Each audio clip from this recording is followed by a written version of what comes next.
Greetings. I'm Septum Sen, and this is Septum Sen versus the World. I'm here with Kotobuki Jake, and we're back on track again. We are no longer guesting, we are back in the saddle again, so to speak. Interesting month of releases. There are a couple of big ones, a couple of not so big ones, a couple of ones that are probably going to be forgotten and thrown under the rug and probably stepped on by your mother. But we're hoping that we'll get some good play out of this. Yeah. So I'll let you go ahead and start. Okay, well, I guess the first one, he did this just because he doesn't like One Piece. But the first one on the list, the new set from One Piece. A couple of videos ago on this chain anyway, we talked about the, what was it, season whatever, volume whatever, collection One Piece.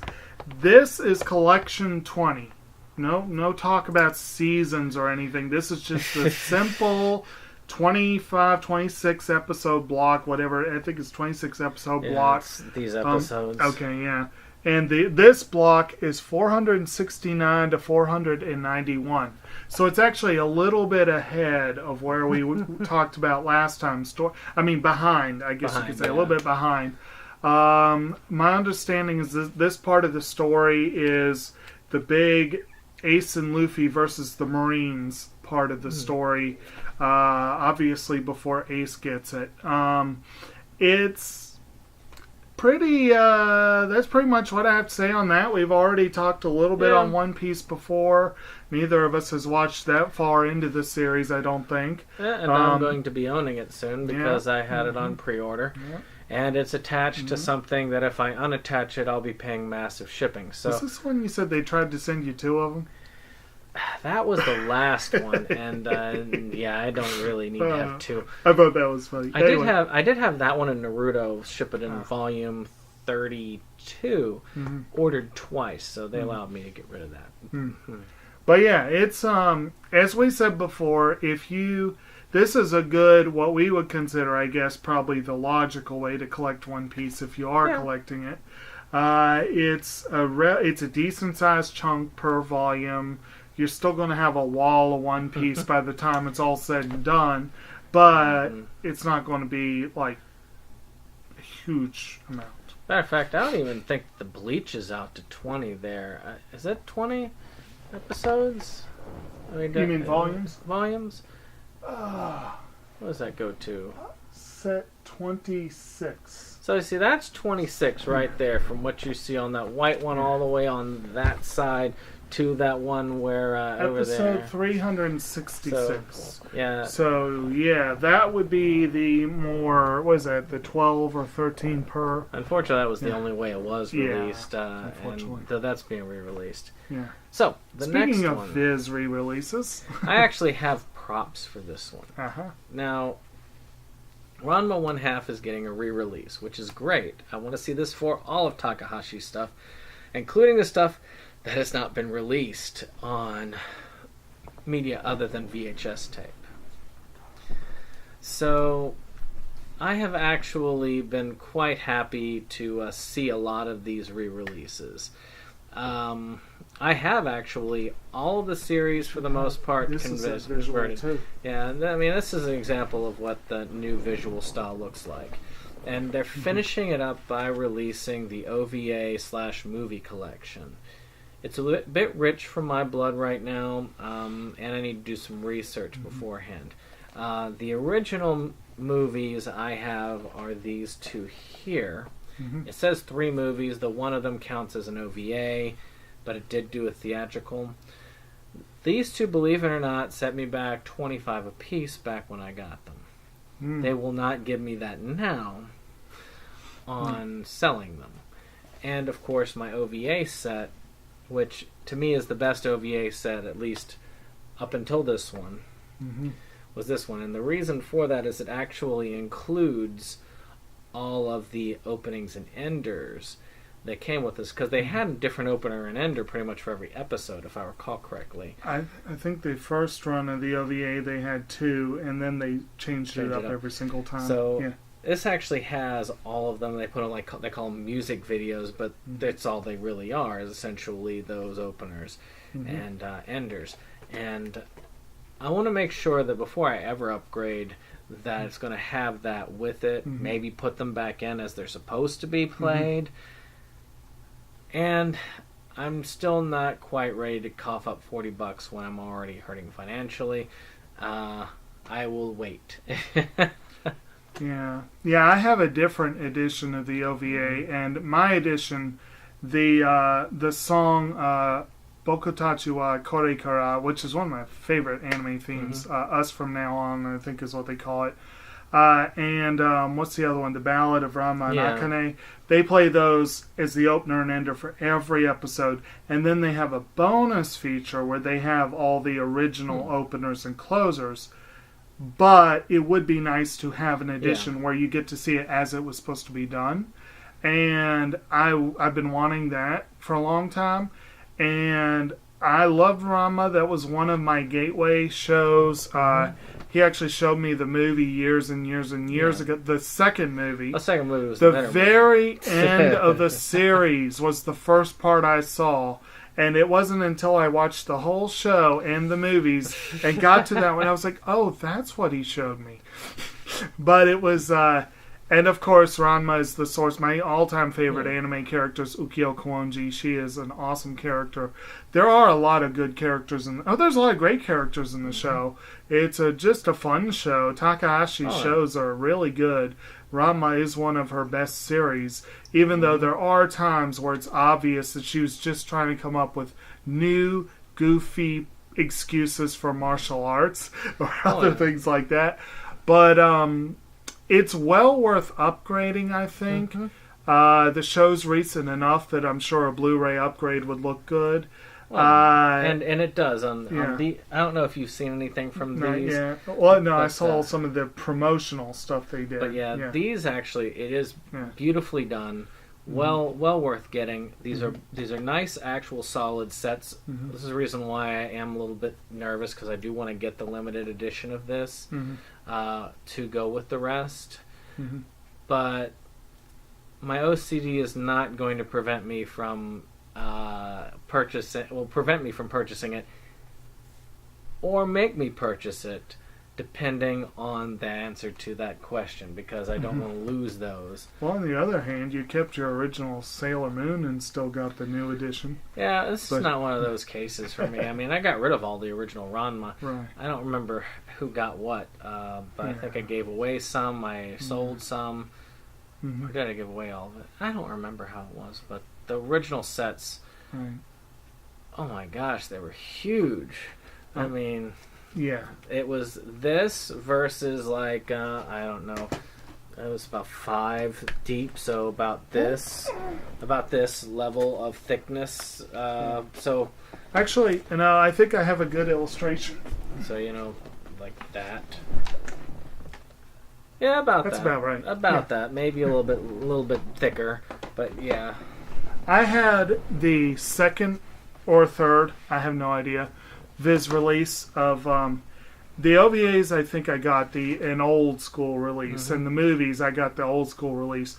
But the series, the version I have is much thinner than that, but it's still not near as nice and compact as the Blu-ray version. And part of me also wants to pick those up to maybe tell Viz, hey, wait, people will buy these. Get your ass in gear and do a Blu-ray re-release of Maison Ikkoku and even Urusei Yatsura. That'd be nice. I've heard and the Rumik World thing.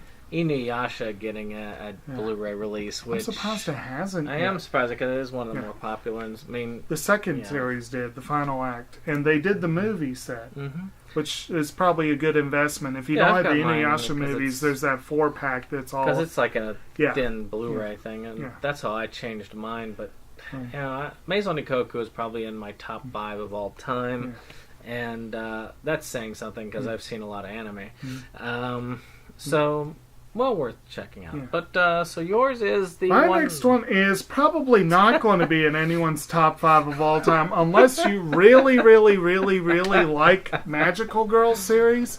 And An Exorcist. It's an apparently it's an ecchi series, but I could be wrong. I'm basing this off of what I saw on Right Stuff, but their description of the plot, I'm like, that is an ecchi series. But it's called Matoi the Sacred Slayer, and it is a magical girl exorcist series. We have talked a little bit before about what exorcist plots are often like. It's in that vein. The art style, from what I've seen, looks good. It's probably going to be an interesting and somewhat amusing show. This release includes all 13 episodes and an OVA episode, apparently, if your math, or if your count is right. Yeah, anyway. that's what they told me on this. And that's really all I've got to say on that. It's a Sentai release, so Sentai sure likes these kind of shows. They put out some good stuff, but they put out some dubious stuff as well. But being a Sentai release, it's going to be a very colorful package. It's probably going to be... I'm probably going to want to get it if I can get it really cheap. But I'm not sure that I'm going to worry about it otherwise. Yeah, it's not one that I'm going to rush to get. Though the most ecchi series, I am amused by the ways that they try and be creative about how the women get naked in it. What was it? There was the one with the butler who the guy just tripped and somehow managed to to completely disrobe the person, which is pretty impressive. I think that was Mayo Chiki. Yes, Mayo Chiki. There's numerous ones where when they transform, their clothes just kind of burst off in different ways. Some of them just run around completely naked. Kamen something. Keiko Kamen. Keiko Kamen, thank you. Keiko Kamen, that was one where, basically she just wears a mask. That's it. So, interesting. Yes. And along those lines... it's going to tick off a few people. Yeah, well... I got Shimoneta, for goodness sakes, and Shimoneta is definitely ecchi as all get out. Well, it's all about that, isn't it? Yeah, that's pretty much the only thing they had. And I got the special edition. All right, so it is my turn again. Yep. Ooh. So we go from female exploitation to female empowerment. Yes, from the show that no one's ever heard of to the one that no one could escape this year. Yes, Wonder Woman. Yes. Many are calling this the one salvation DC has had. The potential that DC could have that they have squandered by employing one man. One man who had, by unfortunate circumstances, had to leave Justice League, which may or may not have resulted in the worst movie I've ever been conceived, as per the early still reactions, or possibly another director saving it, or making it worse. But we do have Wonder Woman. Mm-hmm. Wonder Woman, to me, was much like Captain America was in the Marvel Universe. As a matter of fact, it came across very similar in my mind. And it was good. It was not perfect, but I think what many people looked at when you see all these rave reviews, they had sat through Batman v Superman. They dragged themselves through Suicide Squad. They kind of half-heartedly looked at Man of Steel. I went out of order for that. But, yeah. Any case. Whatever. And they said, Zack Snyder, where's our Batman? And then, on the hill, came a movie that wasn't just bad, wasn't just mediocre, but actually was good. Yeah. Even bordering on great at periods. Mm-hmm. Not staying up at great, but still. when you look at that, and this movie is up here, Mhm. great is up here, but most of the movies in your counterpart are down here. Mhm. You're seeing up and you're saying, this is the shining point upon the hill. Mm. And that was Wonder Woman.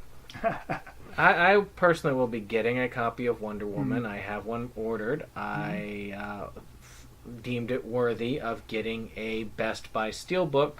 And to get a Best Buy Steelbook, one has to look at two factors.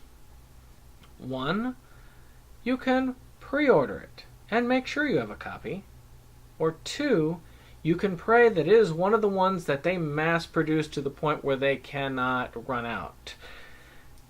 And three, make sure that there isn't a super demand of scalpers going in buying 5 copies so they can sell 4 of those for $200 each on eBay. So that's why I pre-order the Best Buy Steelbooks. Wish I had done that with Logan. So what are your thoughts on Wonder Woman? Well, Wonder Woman was a lot like Logan in a lot of ways. It was a film that shined in a sea of... Crap. Well, you know, and of course... X-Men wasn't that bad, though. Yeah, Logan had some good ones come before, but the X-Men series Oh, was definitely up and down, much especially like... the Wolverine movies. Well, the Wolverine movies have been more like starting way down here, and then here, and then here. They've got a little better as they've gone on. As far as the Wonder Woman thing, yes, I kind of liked Man of Steel. It was not great, but for a Zack Snyder film, it's the one movie I've seen by him. The guy has visual style. He knows how to put a pretty film together. Not really pretty in the classical sense. He likes dark and gritty. But like he knows how to make eye candy. And he's good at it. Yeah. And he's decent at certain aspects of storytelling. But overall storytelling is lacking. And one area he's really lacking is heart. The biggest flaw in Watchmen, other than the atrocious makeup, was that it felt soulless. Yeah. It felt dead. I don't know how better to say that.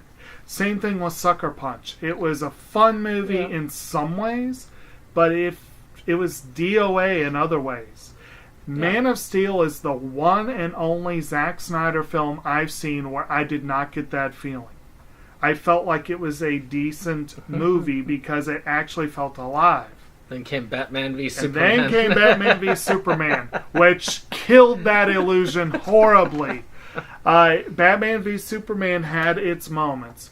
Suicide Squad, which was actually David Ayer directed, but Snyder's fingerprints were all over it. Looked like a Snyder film. And I like you showed me, I think, the Nostalgia Critic one, Yeah. where they were showing, you know, like it was filmed by committee. That was the biggest flaw with Suicide Squad. It was not a single coherent movie. It was a whole lot of scenes cobbled together by committee. Yeah. In Wonder Woman, you had a single director who was able to give her vision. Patty Jenkins did a great job. She made the movie Suicide Squad was supposed to be. Well, yeah. With different characters, but the feel of it was it had that stream of humor throughout.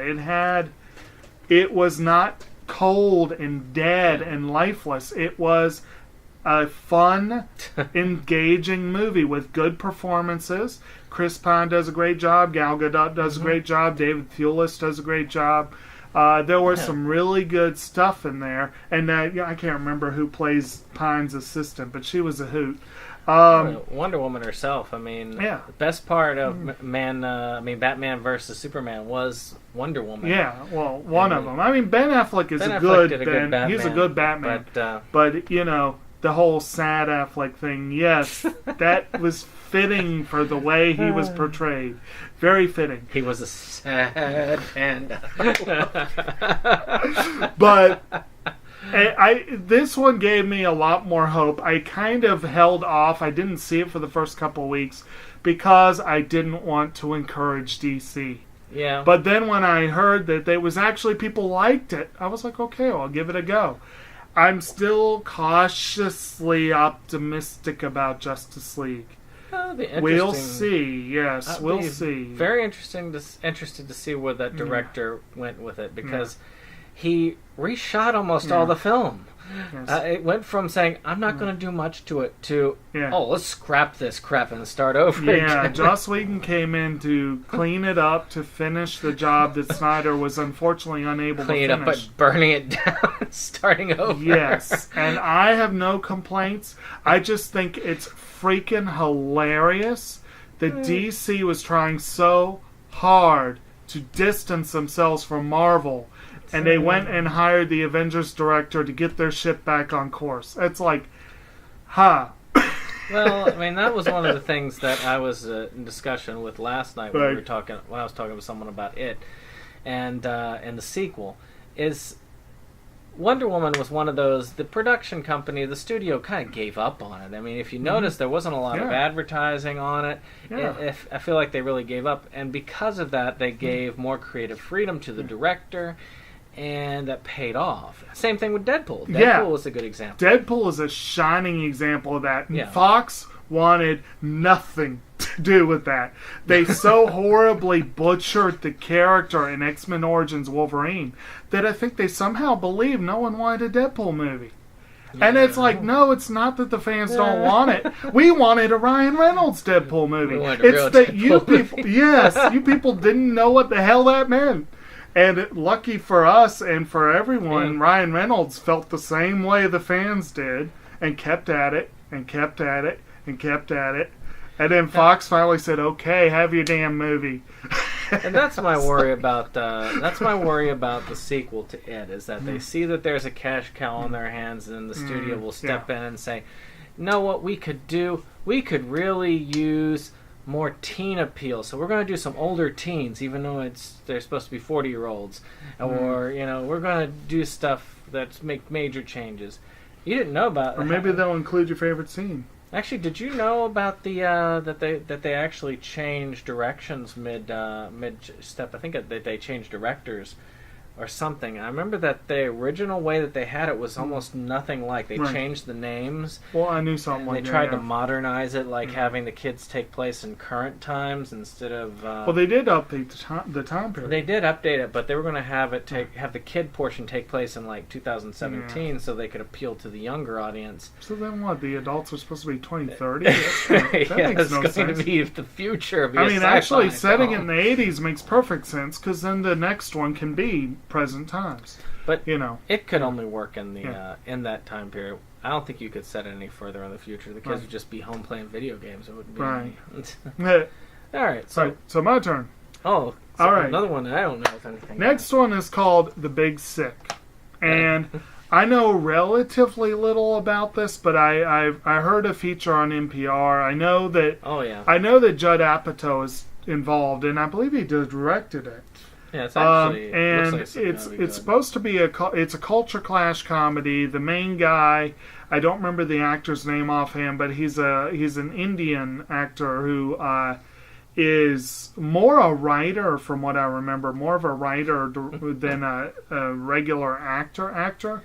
Yeah. And I want to say is it who is the wife or the girlfriend rather? I can't remember the character's name was like Lisa something. Yeah, Lisa. Okay, but if I remember correctly, I believe it's loosely based on his life experience, and it's your typical kind of people of very different backgrounds. The families come together, and it's not always pretty.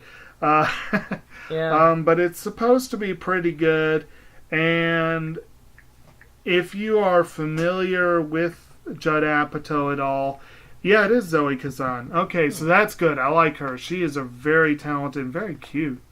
It's like, did you ever see Ruby Sparks? No, that was a good one. So yeah, basically, let's see.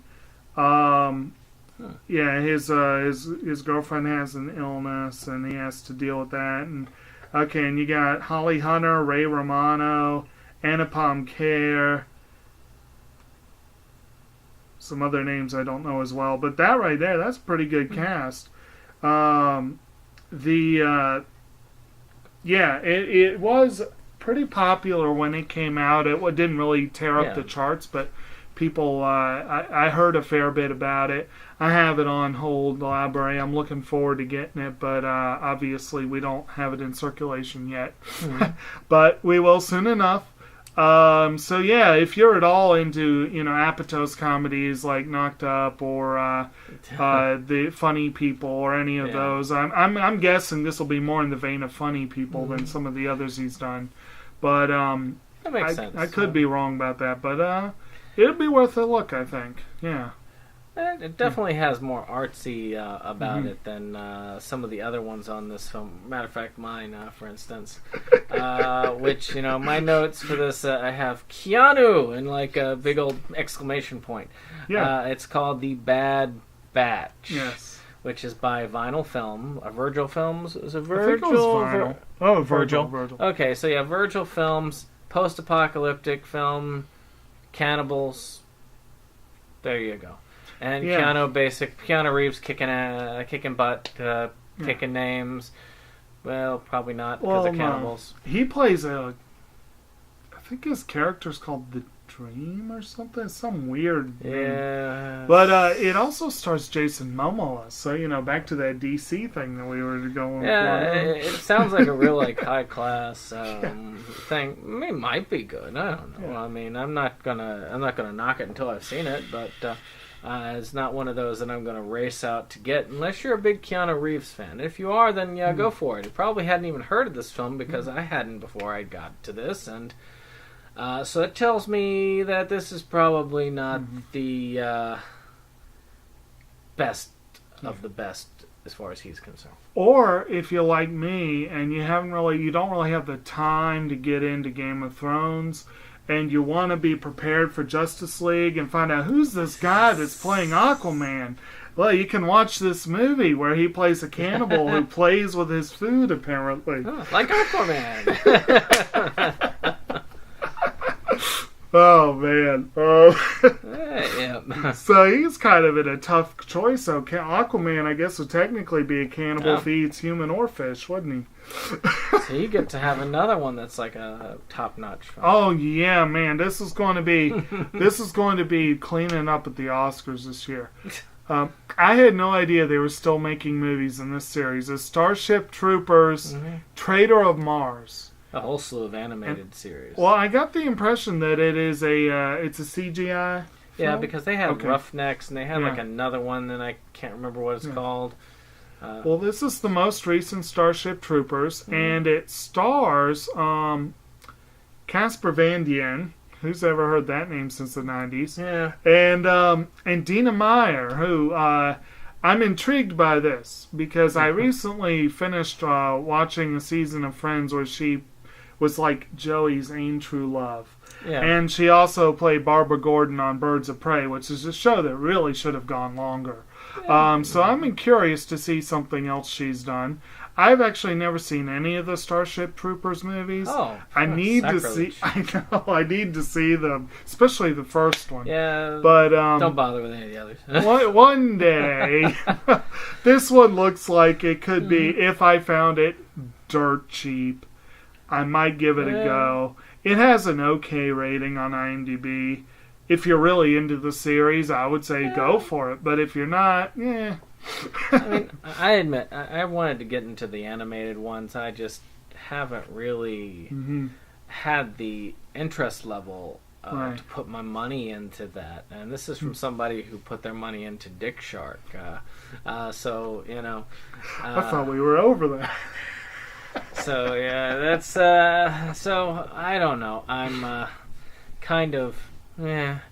about it, but the first movie is worth having in almost any collection. It is an awesome film, probably one of the better sci-fi films that had been released at that time. It's just everything else I have been less than interested in, especially the second movie. Second movie was terrible.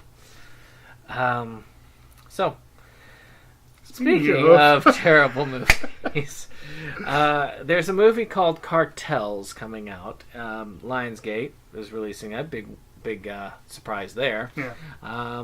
Starring Steven Seagal. Patty.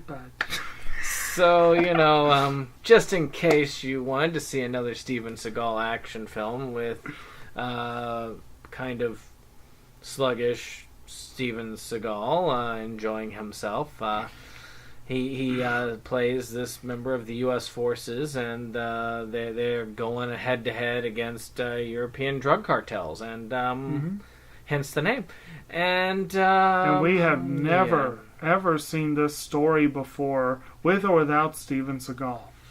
I have to admit, I do have to admit, it will be interesting to see this, because it's going to bring back all of my flashbacks to the late 80s, early 90s, when it was nothing but European drug cartels being pretty much the bad guys for every film, until Muslim terrorists kind of switched off of that, and the occasional Russian.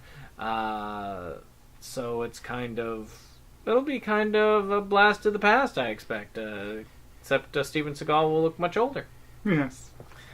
And I can joke, but I actually, in our household, Steven Seagal was very popular when I was younger. Oh, yeah. My dad was a big fan, and I enjoyed. Some of his movies are really good. Under Siege is a good classic. movie. I get that. And even though it's sorely underrated, as an environmentalist and a fan at the time of country music, I still kind of like it.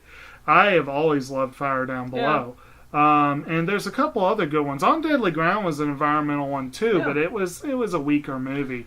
But he kind of delved into self-parody a long time ago. And he played an excellent villain in Machete. It was Machete 2, wasn't it? Machete 2, yeah. Yeah, I still need to get Machete 2, but I mean, geez, you got a movie where you got Steven Seagal and Mel Gibson as villains, and wasn't that the one where Charlie Sheen was the U.S. president? Yeah, so... Yes. Oh, no, it was Carlos Esteban. Yes, his first movie ever. No, I have... this one falls into that gray zone of...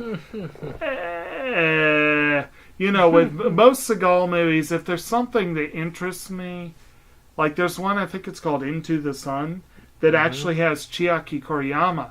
And I'm like, holy crap, I will watch that for Chiaki Koriyama. But this one, I'm like, maybe one day. Actually Criterion this could be in the tinfoil collection. The ultimate Steven Seagal collection. Steven Seagal. Missing Under Siege. No. They'll have a serious set with the 2 Under Siege movies and Fire Down Below, and maybe maybe 1 or 2 of the others, and then all the others will be. We could hope, right? I just realized where I'm going to fall in this order again. This one, get to another one I don't like. But in any case, it's your turn. It's my turn, and we're doing a show that I honestly have no familiarity with. I've seen an episode or 2. Curious. But this week sees 2 releases for the series Bates Motel. It's apparently season 5, and I think there's a complete series collection, right? Yeah, there is. Yeah, so, and Bates Motel, of course, is a sort of prequel, kind of sort of side story, but basically a prequel to Psycho, which is one of the all-time great films. Even though it gets a little talky at the end of the movie, it's still a great film. Anthony Perkins, of course, just completely sold that whole thing. He was just incredible as Norman Bates. But I've never seen the show. I'm curious about it. I'd like to see it. I've heard it's very interesting. Maybe one day. I mean, I do think that this one kind of plays off of the sequels. I've actually seen all the Psycho movies. I've seen a couple of episodes of this series, and it kind of plays off of that where, Norman Bates is this decent guy. He's actually not a bad guy. He actually, is trying to live his life and do right by things. It's just the madness kind of overtakes. I mean, I want to say they kind of made him into an overall good guy for the most part. So it wasn't bad from what I saw. It's just no time for it. I think they're hour-long apiece episodes, and though, I mean, like Worst Witch, I got through that on Netflix, but do you know why I got through that? They're half-hour episodes. I can just stick one in there, and, if I've got, if I'm stuck on the couch and I'm trying to... and I've got a little bit of time to kill, I can throw on an episode. I'm good. See, that'll make that one easy for you to get through. Yeah. Okay. So, speaking of older stuff made new, A Fish Called Wanda is getting a re-release. Yeah. And it's getting an Arrow re-release. It is awesome to see this. Bill Murray. Not Bill Murray. Is that Bill Murray? No. Which one? Who was it? It was Kevin Kline and John Cleese and Michael Palin and Jamie Lee Curtis. Somebody else. I remember there was somebody else, but there were a lot of people in it. But yeah, it was a really good film. Yeah. I actually liked it. I have a copy of it in my collection. I don't have his copy as nice as that one. Yeah, mine's pretty bare bones copy too. Yeah. I mean, it's like one of those like $5 bin copies. Yeah. So I mean, it's got some good. It's got some really good casts in it. I like some of the pictures that you that have the posters where it shows the humanoid fish and kind of weird things. It's not as comedic as you would think it would be, but still very well done, very well acted. I'm looking forward to seeing this release. Oscar winner. Maybe somebody will buy it and then they'll walk it over to my house and show it to me. Yeah, I have to say I like the movie a lot. I think I've seen it twice, maybe. I think I saw it, and then when I got it, I saw it again. I do not think Kevin Kline deserved that Oscar. He's a fine actor, and he has done some really good work, but that is not his best role. Well, but he is fun in the movie. It's a fun character. It's a fun role. I just can't believe he won an Oscar for that role. But it's well worth a watch, if only because it's an Oscar winner. But again, the cast. I mean, John Cleese is great in the film, and Jamie Lee Curtis is great, and and it was. And I think, if I recall correctly, Michael Palin. This is the one where he plays a stutterer, right? Yeah. And I've read that that was something that was really important to him because he had so much experience with it, or something that he just felt that was really important to do the character justice. And so I just thought that was kind of interesting that he had thought so much about it and put so much into it. And it is a funny movie. It's billed as a comedy. It's not a laugh-a-minute comedy. Yeah. It's definitely a drier comedy. But kind of reminds me of how My Cousin Vinny won the Oscar, which is not as dry a comedy. But it is what it is. Right. All right, so it's my go? Yep. And unfortunately, I am not up on Arrow enough to really comment much on Season 5. But Arrow Season 5 is coming out. And from what we've commented on it before in the show in general, we've talked about before. Flash and... Yeah, and Arrow, it's a really good show. It is darker than it should be. I believe that. I mean, I've read the New 52 Arrow comics, and even in the New 52, Oliver Queen is a quippy smartass. Yeah. And they made him really dark in the series, but he's still not Zack Snyder dark. He's still not Zack Snyder dark. It's still, the show overall has a lot more levity. Yeah. It's a lot more, I've said before, Felicity Smoke is a great comedy. What's the actress? I don't remember the actress offhand. And a couple of the other characters are good. I really want to get into Arrow. I really want to watch it. It just has not happened yet. the dark, it's really... I think that they really wanted their Batman, and I don't know what it was that convinced us. This story is similar enough to Batman. We can do something with that. There's a lot of similarities. He's a billionaire playboy vigilante. And they've had crossovers together. It could work. Yeah. But I've actually, even though you've actually been ahead of me on many of these series, but not this one. I have actually watched the first 4. I go on Black Friday. I get them when they're $10 a season, and it's.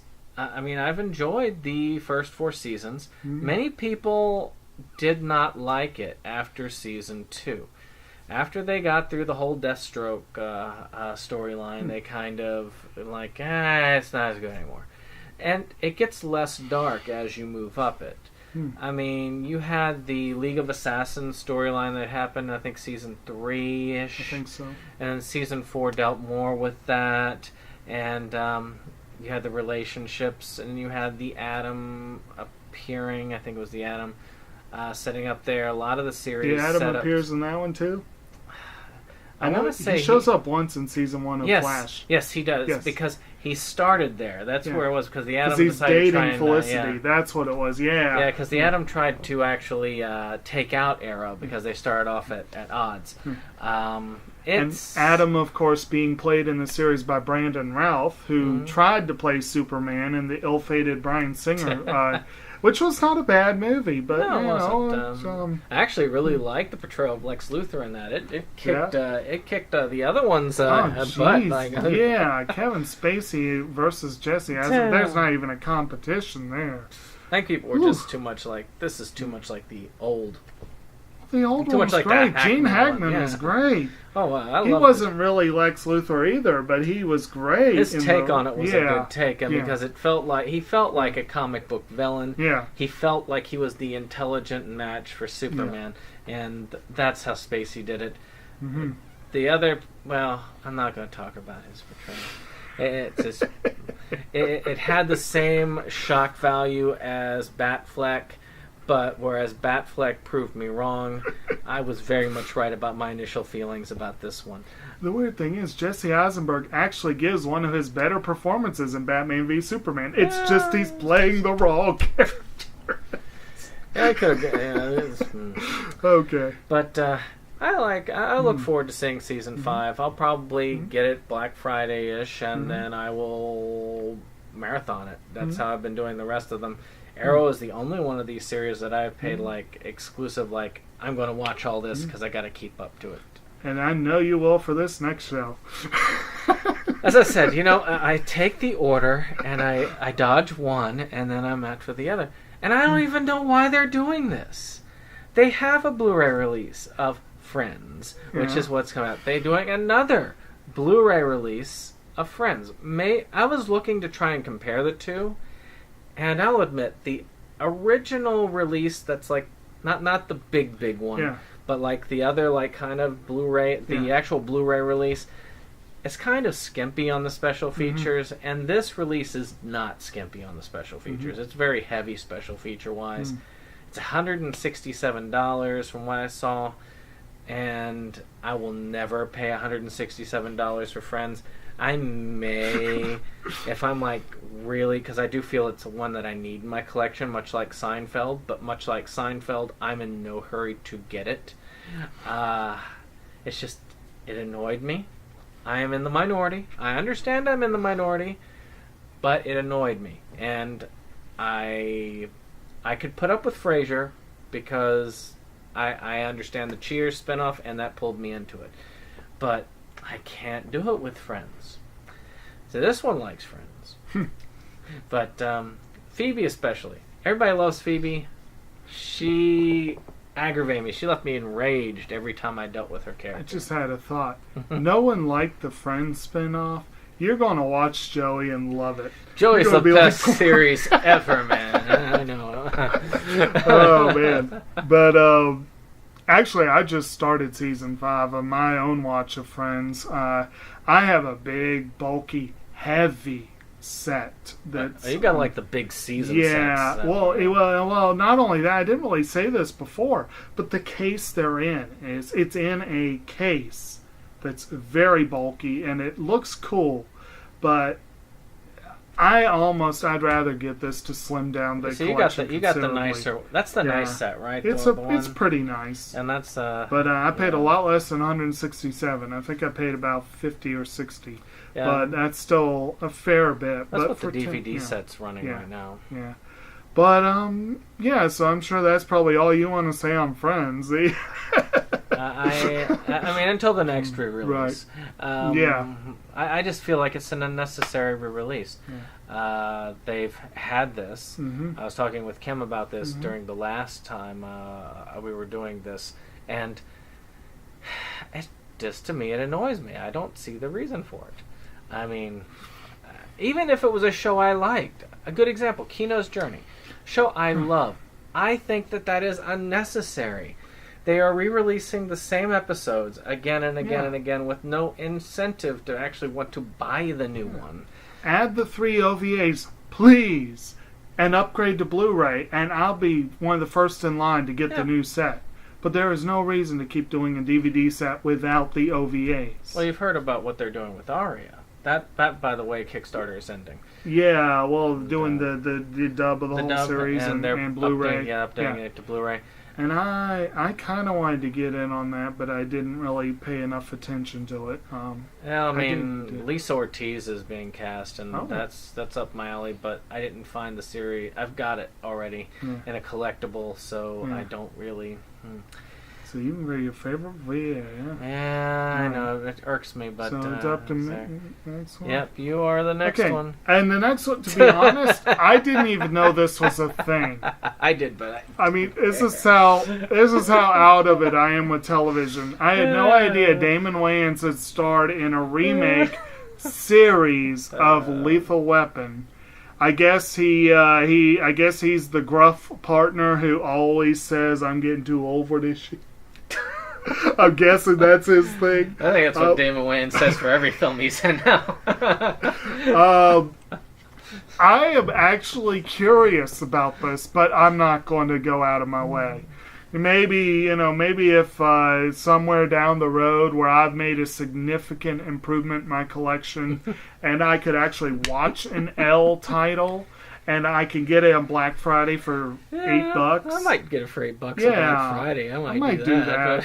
that. I'm not. It's not a priority. If it's anywhere near as good as the first couple movies were, yeah, it's worth a watch. But I'm just not a fan of the Wayans brothers, and I think that your line is actually right, except it's the line that most of the audience is saying. I'm just too old for this.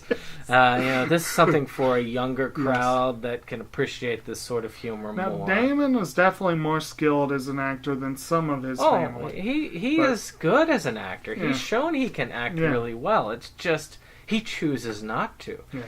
And that's a sad part. Most of them.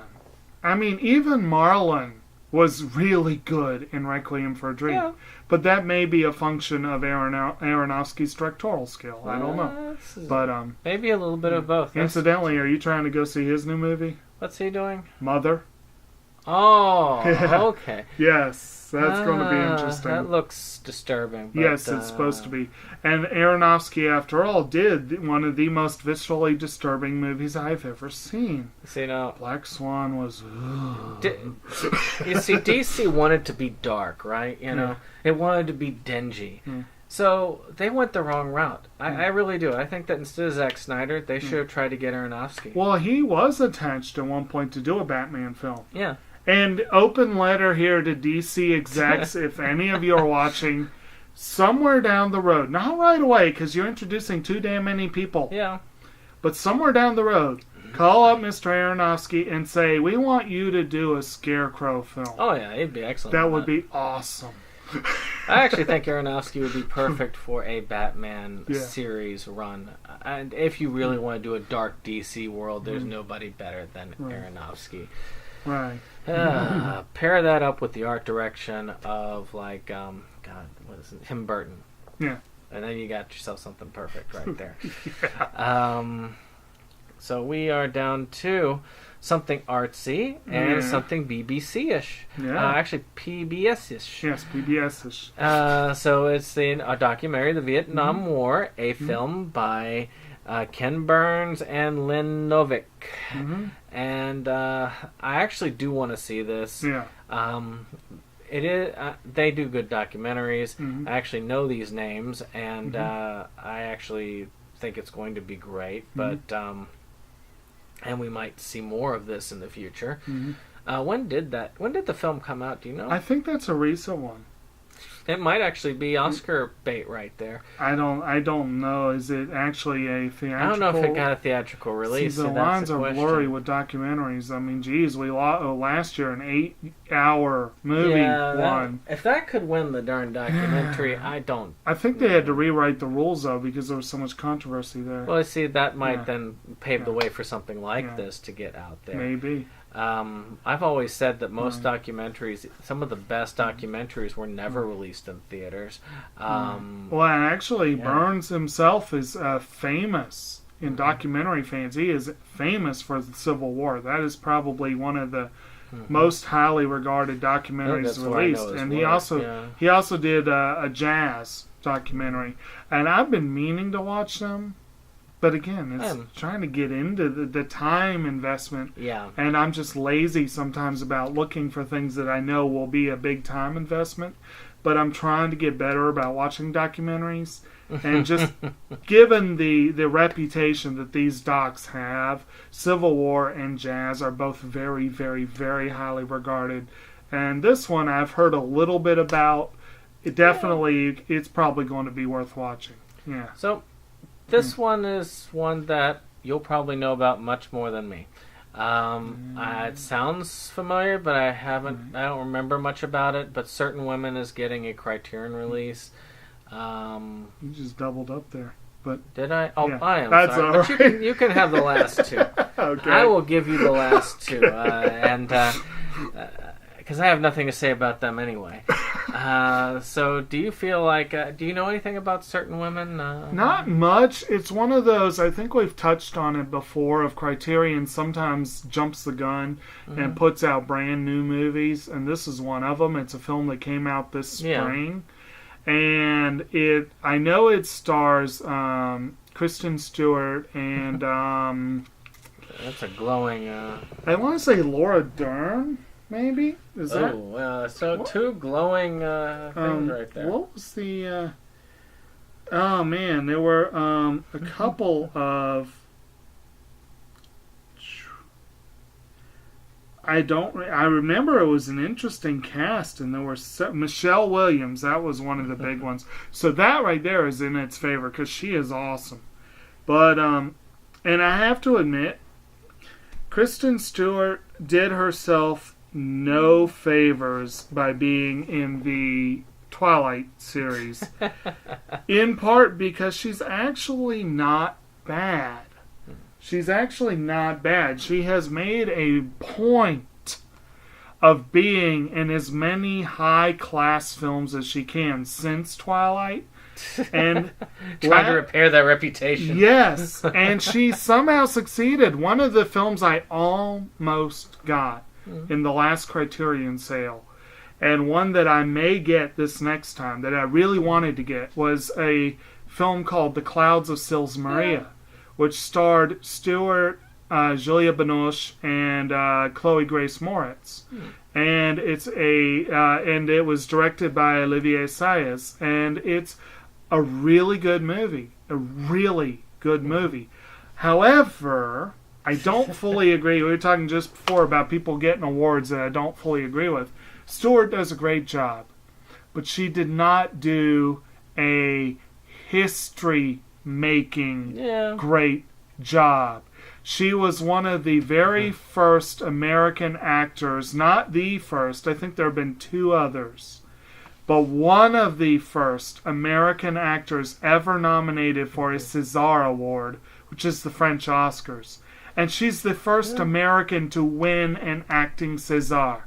Well, she got a BAFTA for Twilight. Yeah, that's weird.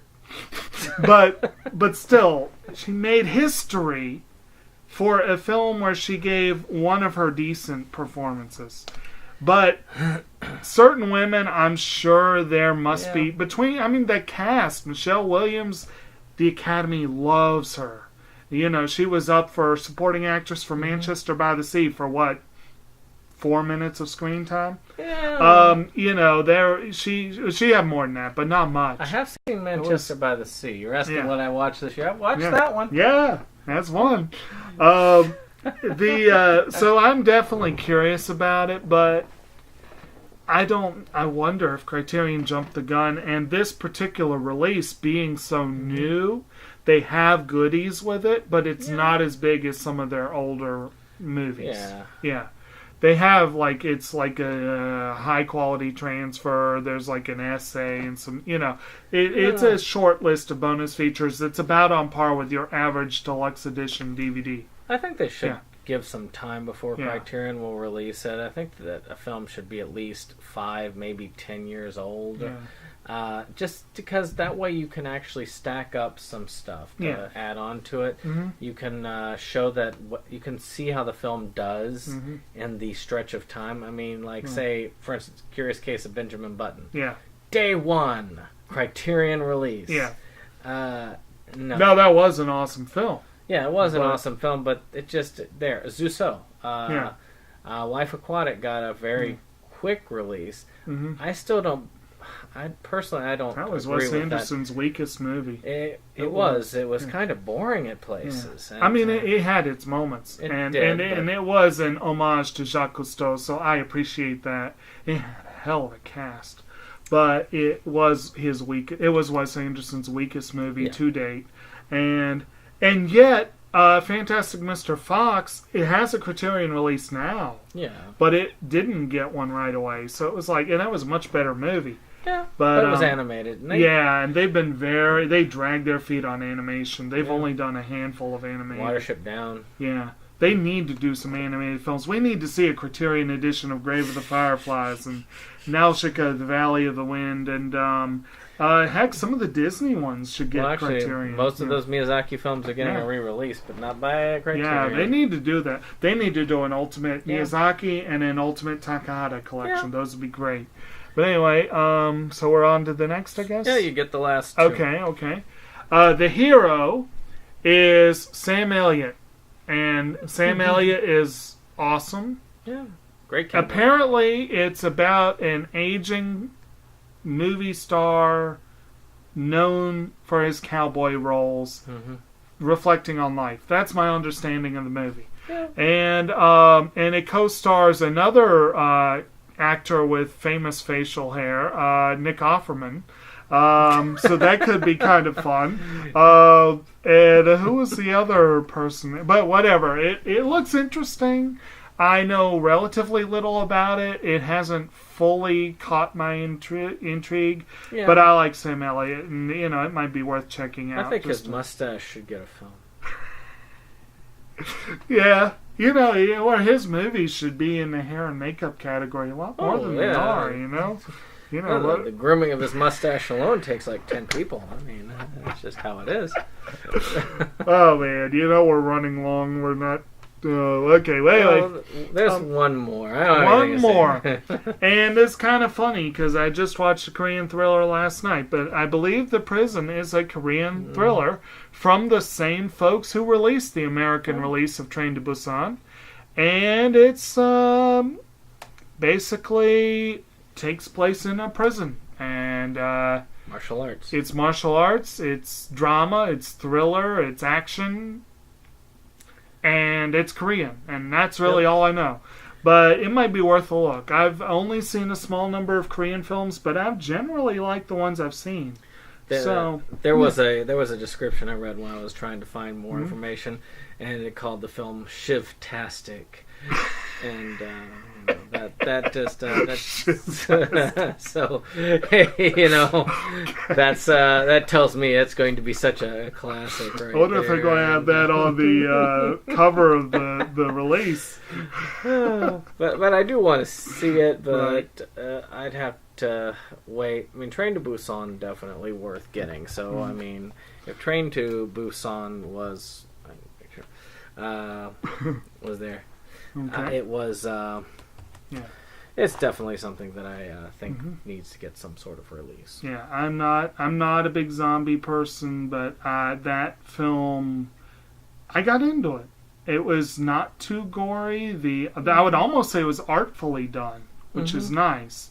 And there's the one character that just really, really pissed me off. And that just kind of got me involved. You know, when you're sitting there yelling at the TV, no! Don't listen to him! It's like, yeah. Hey, you talk about artfully done. Next week for the pickups, I'm going to have some fun choices from a B-movie director, producer and director. So it's going to be a fun throw out there. Good deal. So, any case, this is run for long enough. So full hour. Sorry. So, any case, hope you enjoyed. Got your fill of things this time. If you like us, thumbs us up. If you don't like us, go away. No, we could use you anyway. Just, But we'll taunt you a second time. And then share it and do whatever you do with those things that you do. All right.